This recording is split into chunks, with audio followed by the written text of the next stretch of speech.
জুলাই সনদ দেশের জনগণের প্রয়োজন নাই। জুলাই সনদের প্রয়োজন নেই, একটি সংসদ প্রয়োজন যারা গণতন্ত্রকে বাস্তবায়ন করবে, এমনটা জানিয়ে বিএনপি স্থায়ী কমিটির সদস্য হাফিজউদ্দিন আহমেদ বলেন, নির্বাচনের স্বার্থে অনিচ্ছার সত্ত্বেও বিএনপি অনেক কিছু মেনে নিয়েছে। এখন প্রয়োজন সুষ্ঠু নির্বাচন। বিএনপি ক্ষমতায় আসলে যৌক্তিক বিষয়গুলো বাস্তবায়ন করবে। সব দল যেসব বিষয় একমত হবে তা নিয়ে সনদ হবে। আমরা ডিসেন্ট দেখতে চাই না।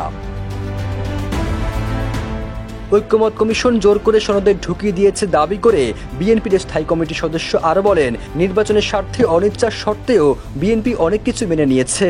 ধর্মভিত্তিক একটি দল নির্বাচনকে পিছিয়ে দেওয়া বা বানচালের চেষ্টা করছে। 1 নভেম্বর জাতীয় প্রেস ক্লাবে এক আলোচনা সভায় এসব কথা বলেন অবসরপ্রাপ্ত মেজর হাফিজউদ্দিন।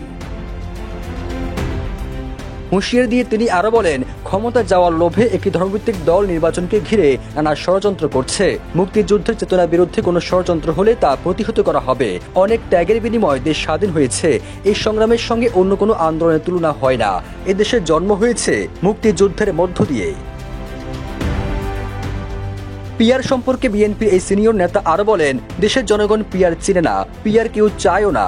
আমরা শত বছর ধরে একজন ব্যক্তিকে নির্বাচিত করে আসছি। তারা ভোটারের কাছ থেকে ক্ষমতা তুলে নিয়ে একটি দলের কাছে সমর্পণ করতে চায়। জনগণ এমনি ক্ষমতাহীন, তাদেরকে আরো ক্ষমতাহীন করতে চাচ্ছে। আমরা চাই বর্তমান যে ব্যবস্থায় নির্বাচন হচ্ছে সে ব্যবস্থার মাধ্যমে নির্বাচন হোক।